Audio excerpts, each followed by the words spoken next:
Welcome to The Spotlight, the podcast where veterans and military spouses connect and share how their military experience has transformed their lives and their businesses. Here's your host, Bob Louthen. Hey, this is your host, Bob Louthen, founder of the VeteranCrowd Network, the network that brings veterans and veteran-led businesses together with each other and the resources they need to prosper. And you are tuning into The Spotlight. Hey, welcome everybody to The Spotlight. This is your host, Bob Louthen. Very pleased today to have as my guest, Mark Mhley. He is the founder and CEO of Re4ormed, a U.S. Naval Academy graduate, former naval aviator, and now he's got a very interesting business, a lot of things in common with what we're doing in the VeteranCrowd Network. Mark, thank you for stepping into the spotlight. Hey, Bob, thanks for hosting me, and I'm excited to chat with you and connect with your audience too. Hey, before we kind of go back into your sordid past, in the Navy, this Army guy here picking on you. But before we do that, tell everybody what Re4ormed is. How did you come up with this idea? Yeah, sure. Thanks for asking, Bob. So Re4ormed is an organization that helps veterans, military spouses, and now national team athletes launch and grow their businesses. We fit that gap between weekend boot camps or programs such as Boots to Business, which gets that crowd off the ground with an idea into a business. And we fit the gap between those programs and on the higher end, more of the sophisticated accelerators and incubators that are very tech business, fast growth business focused. And so we're helping those business owners who have an idea or have just started a business, maybe they're in the first year or two and just need to earn more clients and business to grow. This came about through my first year failing as an entrepreneur after I retired from the Navy in 2017. And for those entrepreneurs out there, you know how difficult that not only the step from your service, no matter your branch, but your service into entrepreneurship is, but that first year it's a scary time. And while I was failing to grow a business, I was connecting with so many other veteran entrepreneurs, military spouse entrepreneurs, and the organizations that support us. And I found the two things that were missing were a national community of other veterans and spouse entrepreneurs that could support each other consistently, as well as a go-to family of vetted business services that were provided by other veterans and spouses. I was tired You did this while you were trying to do something else. It's such a common story, isn't it? Well, I basically was trying to grow a business with some other guys in the world of sustainability and renewable energy. And after a year, I backed out of that, took stock of the situation, what I had learned, how much I could pay forward to the community. And with recognizing those two missing things, I began to build that. And one was to build a community and an ecosystem supported by a family of back office business services, all of it delivered by veterans, spouses, and like I suggested now, national team athletes. What is a national team athlete? Thanks, Bob. That's also a great question. So a national team athlete is an elite athlete who has participated at the national team level, competing for our nation at either the global, at worldwide games or at the Olympic level. So they're not pro athletes. They're not paid players. They are players. They are athletes who've worn our nation's cloth in competition, representing the United States of America, just like every serviceman and woman listening to this call has as well. Do you know Melissa Stockwell? She's been a guest on our program a few weeks ago. I don't, but I'll have to connect with her. So she's a para athlete. She was wounded, on active duty, lost a leg, and now she's right now in Japan competing in some Paralympic events in leading up to the Tokyo Paralympic Games. Yeah. Assuming they happen, there's been some question as to whether the Olympics will not be postponed or actually happen.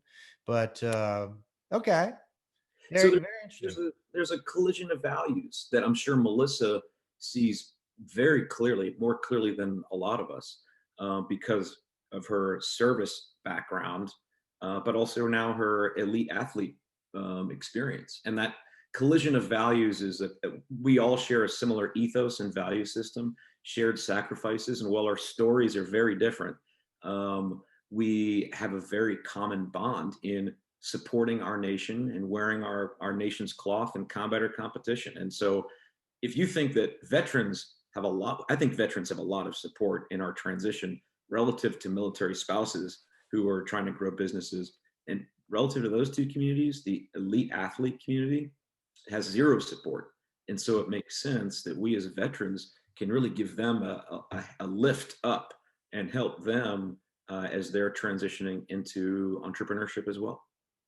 Interesting. So, all right. So let's peel this back a little bit.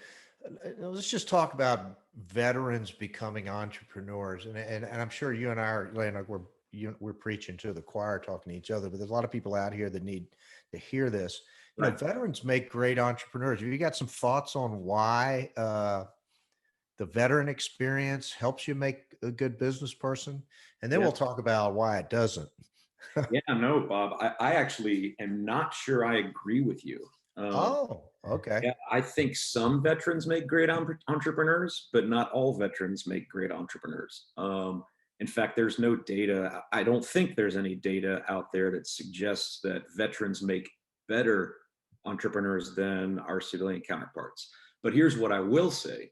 We definitely support each other better than our civilian counterparts. And the likelihood of us being successful is is is much greater when we lean on the trust that we have with each other to grow our businesses. And the challenge is that a lot of veterans transitioning into entrepreneurship and small business can't find a supportive community. And I'm not plugging my own business, but that's what I found was missing too. So, Well, I'd agree with you on this. We can't find each other. yes, It's a exactly. big challenge because, uh, you don't wear your veteran status on your sleeve, Hmm. right? And in my experience, most of the successful veteran business people, you almost have to pull it out of them Yeah. that they once served. You know, that's what I did 25 years ago, Yeah. right? Um, but you get them together, You get and together and the magic happens. The, right. when we get together, there's an amount of trust that we build very quickly. Like, you know, Bob, you're an Army vet. I'm a Navy vet. We don't know each other very well. We've never met in person. But the fact that you have an American flag behind you, you represent this VeteranCrowd network. I know what you do. I know how you support. I immediately trust you. I don't need to vet you to come on your podcast. I want to be on your podcast because I trust you. The same thing happens in the veteran entrepreneur ecosystem. And that is when we put us together into a room or a Zoom session, we trust each other so much faster. And that leads to accelerated partnerships, accelerated business deals, or just plain old helping each other out. And I think that model, that model can be replicated nationally to help veteran entrepreneurs, military spouse entrepreneurs, and of course now for us, national team athlete entrepreneurs, all grow together. And I often say, like, hey, we're stronger together. No kidding, we're stronger together because we recognize that from our past. Mhm. Our civilian counterparts, who are our friends and colleagues and loved ones, they just don't have that same common bond and shared It's sacrifice. teamwork, isn't it? Yeah, I think it's the team ethos that's in us. correct. And so Um, I think you're right. We have the potential to be exceptional entrepreneurs once we realize that we can't do it alone. And that once we find our community of support, that's when veteran entrepreneurs really begin to crush it. I want to come back to this whole theme, but let me take you back into your. By the way, I know that veterans are getting along well Yeah. when they start insulting each other. Okay. So that's when you know it's really good. But take me back and how did you wind up choosing to go to the Naval Academy? Did you always want to be in aviation? Yeah, that's a a fun little story. Back to the fun fact question you asked. As a kid, I was really into math and science, and I think it was more the science than the math. But the key to figuring out the science was the math. I had a teacher in eighth grade, Larry Fullerton, who was a Navy air traffic controller during the Vietnam War. And I was in eighth grade, probably the it was probably more like the late 1980s. So the Vietnam War had only ended, 15 years before, and he chose the path of being an educator. And he wove his stories, his Navy stories from the Vietnam War into what we were learning as kids, and in a really creative way. And he recognized that I was really into science and into space, into flight, aviation, and space flight. And he gave me an article one day to read, and it was like it was like a Newsweek magazine, I think 1988 or so, and it said, "Hey, this is where these are the colleges that have produced the most astronauts in our country." And I looked at it, and it had a whole bunch of schools, and the top of the list was the United States Naval Academy. I saw that, and I'm like, it was right down the road. I grew up in suburban Washington, D.C. The Naval Academy was about an hour's drive away in Annapolis, Maryland. And I'm like, and literally as an eighth grader, I said, well, that's where I'm going to go. And in the next couple of years, I began looking into it more seriously. And very quickly, after going to it was a rising high school senior math and science leadership program that they called Summer Seminar. For 2 weeks, I recognized this is what I wanted to do, not just for college, but for a career in life. And get into, hopefully, the astronaut program. And man, how naive I was as an 18-year-old jumping into all that. I had no idea what lay ahead or even how one would get there. I knew the path lay through naval aviation, but the next couple of years of the Naval Academy would teach me a great deal. My life would change when my eyesight began deteriorating. I couldn't be a Navy pilot, but I was qualified to be a naval flight officer. That very small community chose me, and then I was off to the races once I got to the fleet, and that's a whole other story. It is. So, you go to the Naval Academy. You said you didn't know what you were getting yourself into. I think the first day at military school is the sun never sets. I don't know if you felt the same way that I did. Yeah. 22-year career in the Navy. So you must have found a home. You must have enjoyed it. I did. I miss it too. Yeah. I was very fortunate to have a remarkable career with some amazing people alongside me, led by extraordinary leaders into very challenging circumstances, time. Bob, our generation, we graduated from the Naval Academy in 1996, not knowing how the world would change just 4 to 5 years later. And then, look at us now, 20 years after we toppled the Taliban in Afghanistan. We're finally, I hate to use the word finally, but we're withdrawing from Afghanistan. I mean, my entire professional life was oriented towards first containing Saddam Hussein, removing Saddam Hussein, and then dealing with the after effects of that in Iraq on one side, and in Afghanistan dealing with the rise of the Taliban and Islamic extremism in that country as well. My entire adult life was oriented around those two things. Certainly, I, like everybody else who's listening to this podcast who served, we've been through a lot. And but through all of those difficult times and the blood, sweat, treasure, and tears cast, I really do think I have lived a very privileged life to serve with amazing people, to do some amazing things. And now a word about a VeteranCrowd Spotlight sponsor. Cardomax is owned and operated by former Navy SEAL Sean Matson. Cardomax has designed just the right supplements for you and is offering VeteranCrowd an exclusive offer. buy one, get one free on your first order. Go to cardomax.com and use promo code VeteranCrowd. That's cardomax.com, helping you achieve your max. Now back to your host, Bob Loudon.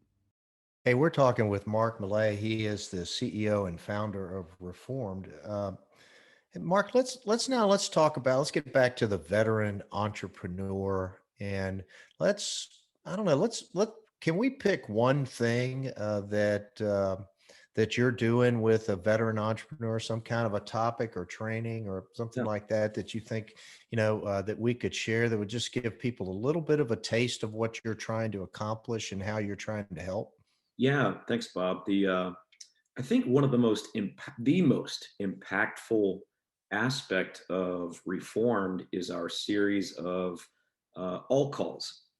What is an all call? Hey, it's when you get everyone together, pass the word, what's going on, and where we're moving out to, give everyone an update. Well, as I said earlier, one of the things I was missing as a young entrepreneur was a community of support.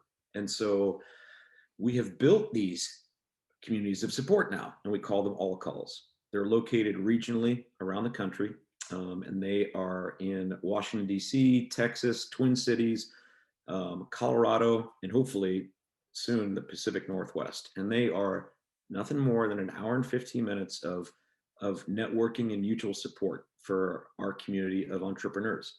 And they're no cost, they're a lot of fun, there's low pressure, and they're the kind of event that I wish I had when I was starting off as an entrepreneur, that just needed some support, that I knew I could trust from other veterans who were walking on the same path.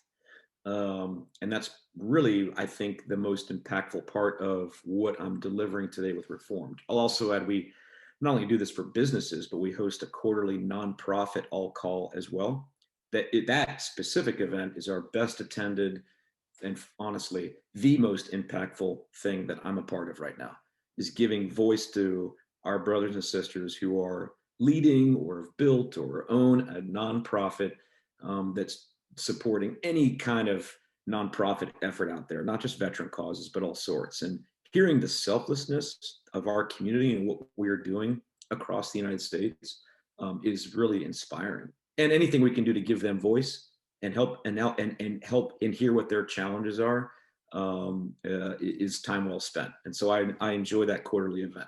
By the way, all these events we do like every week, like this. Today's May 11th. This coming Thursday is our Texas all call. Next Thursday, the 20th, is our Colorado all call. We're doing a couple workshops the following week on intellectual property for our community. And then June 15th is our national nonprofit all call. So we have a lot of events that help tie our community together. Mark, what's the profile of the individual or company that you think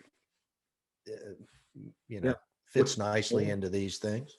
Yeah, that's I tell you, Bob, it's I get asked that. It's hard to give averages. I have this saying, and we're on a military veteran network here, so the average American has one testicle, right? It's not a very good statistic. It's right. The average. So I'm scared to ask what the average entrepreneur veteran is like, but the what I tell people, like who's your ideal audience?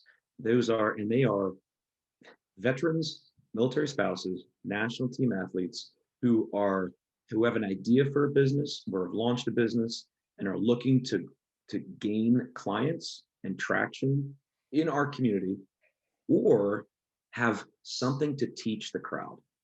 And I find that our events become a place to give some help and get some help. So while the majority of our attendees have been running a small business for perhaps under 5 years, we get some folks who come join these all calls who've been in business for much longer than that, who may want to connect with this community for whatever reason, but their experience and sophistication means they have so much to teach. And I've had the president of a national online university who was a Marine Corps fighter pilot from the Vietnam War come. This is $1 billion company. And he was looking to, I say billion, it was probably a couple $100 million company. He was looking to get the word out about some fundraising he was trying to do. But he also wanted to connect with the community. And so while that's an exception, the spectrum of attendees is pretty diverse. And I'm always looking for, I love when we have a diverse audience join these all calls, because we all have so much to teach each other, whether you've been in business for a month or you've been in business for 10 years. And that's where the magic happens, is bringing these people together. Mark, how does somebody join one of these all calls? Yeah, the easiest way is to go to our website. Under our all call tab, you'll see the nation's map and the date where those are. They're Zoom events. They're free to join. I just ask that you register so that we know who's coming, and so that I can send you some material before the event. We share a Google collaborative sheet, which allows us to network and share information with each other off of Zoom. So that's it. Free events. You can find them through our website. And I hope you put that in the show notes. Piece of cake. We will. We'll put this. If you got social media handles that people should be looking to follow too. Yeah, I do some social media. I don't find it to be as powerful as. If you figure out Twitter, you let me know. I find Twitter to be useless. Yeah. Nor do I think I have anything creative to say. I find Facebook to be a somewhat of a useful tool, but not even remotely as powerful as LinkedIn is. But right up to the point where they ask you to boost the ad, and Right. send us $20. Huh? Right. And so most of our communications go out in a almost a weekly newsletter we have a big audience for. And LinkedIn remains a very powerful tool. But yes, I maintain an Instagram and a Facebook page that I use mostly to share some of what of our veterans and spouses who sell products on our marketplace. And that's a great way to connect their products with a much broader audience, even beyond the veteran ecosystem. So yeah, we've got all the social medias for better or for worse. Let's talk about the military spouses a little bit. What a great community. Hamstrung in many ways. Underemployed, unemployed, resume destruction because they've been moving around following a spouse, and many of them have become very entrepreneurial, and they've got a great sort of dynamic and spirit themselves. So you've got military spouses participating as well. Yeah, Bob. I think my approach has been that if I can make one impact, it will be to strengthen the overall military family. And you can't do that by just targeting your help at veterans. Military spouses, like you just said, have unique challenges, but they are at our side and run businesses too. We have every reason to give them the same access to support that veterans do. And frankly, they are doing amazing things, exceptional things. I first came across the military spouse entrepreneur world when I went through a program called Patriot Boot Camp. It was Denver, 2017, and that's open to veterans and military spouses. And at the pitch, we've had some Patriot Boot Camp folks and alumni. Yeah, well, I'm one of them, and yeah. I am supporting military spouses because of Patriot Boot Camp, and seeing a military spouse won their pitch contest and the event I went to. I was blown away by how sophisticated these spouses were. Didn't surprise me, but I didn't connect the dots before that. So moving forward, when I pivoted the business to support veterans, immediately it made sense to support military spouses as well. And today, I think that with the pandemic forcing virtual work and the acceleration of the adoption of Zoom and Microsoft Teams and all these virtual tools, globally dispersed military spouses have an exceptional opportunity to plug back into the small business ecosystem with their talents. Just yesterday, or a couple of days ago, I connected to a Marine spouse in Bucharest, Romania, who is a virtual group counseling company all made up of military spouses who are all certified counselors, and they're all over the world. So they basically provide a 24/7 on-call support team. What a beautiful idea! That are all and Well, if you're a business person, I mean, this is the silver lining in the COVID experience is that you've discovered that, gosh, I can recruit people from anywhere. I don't exactly have to have them within a 20-mile radius of where I am. right. Gosh, And this Bob, opens up a whole new that's the power. group of potential employees. And that's the power of our all calls that exploded during the pandemic because everybody wanted to keep networking and grow their businesses. And we just built a virtual platform in all these regions that whether you were in the region or not, if you were in Texas, you can sell your business. But if you're in Fairbanks, Alaska, and you can't, well, then parachute into via Zoom to the Texas community, introduce yourself. And if you're a veteran spouse or national team athlete, we want to hear what you're doing and sell your business to that Texas crowd. So yeah, these virtual tools have just, if you can leverage them, can really blow up your business. And we just offer another way to do that through our alt calls. You talked a lot about business development, that side of it. What about capital formation, for these small businesses? Do you guys get into that discussion? We do a lot. And while most of our businesses are bootstrapping, there are a good number that are, and for the audience, bootstrapping means you're basically using your own money, maybe your family's money, friends' money that you need just to get things going, the capital you need to start the business. We have a number of businesses who are making the transition away from a bootstrap business to searching for capital in order to OPM, man, you need that other people's money. people's money, and it's a scary time. Some advice I got from from the founder of Sam Adams, Jim Cook, who is a mentor of mine a while back. It's a long story, but he said, Mark, stay away from other people's money as long as you possibly can. It was great advice.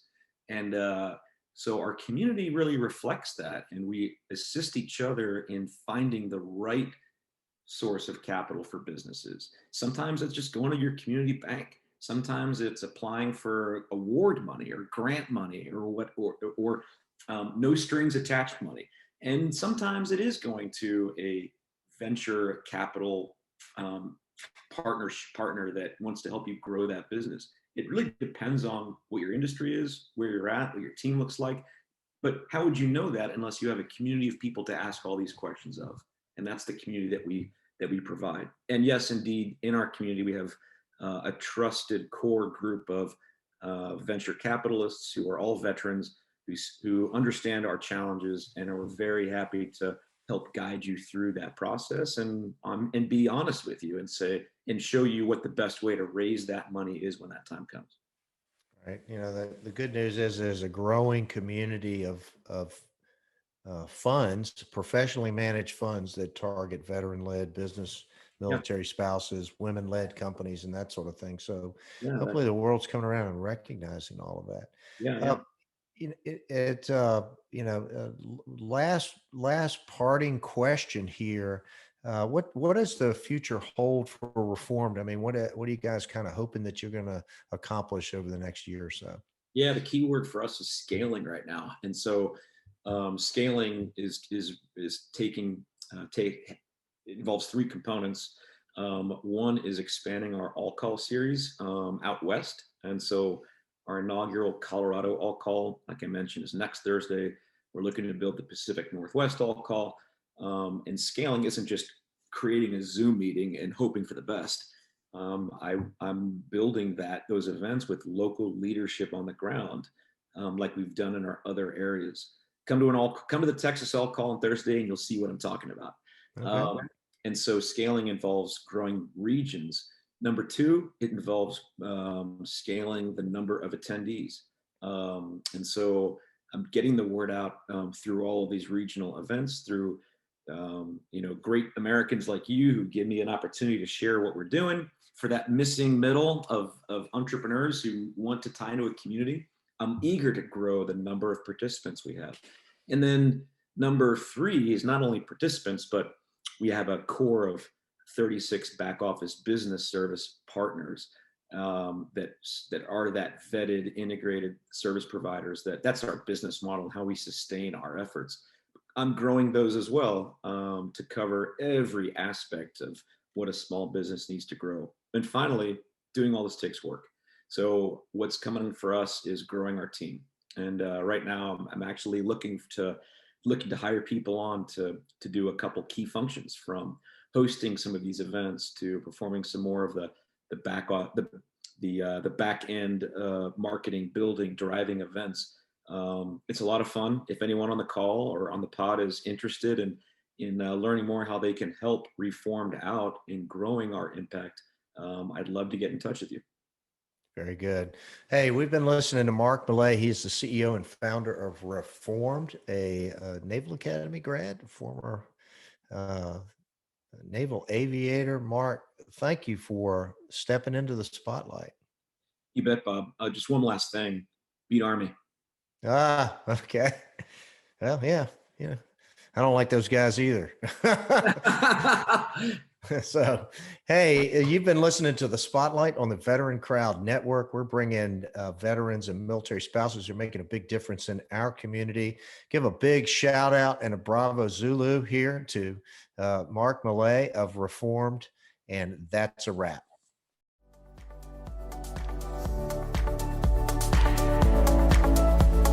Thank you for listening to Spotlight by VeteranCrowd. We hope you enjoyed today's episode. For more information and uploads, please visit our website at VeteranCrowdNetwork.com. We'll see you next time.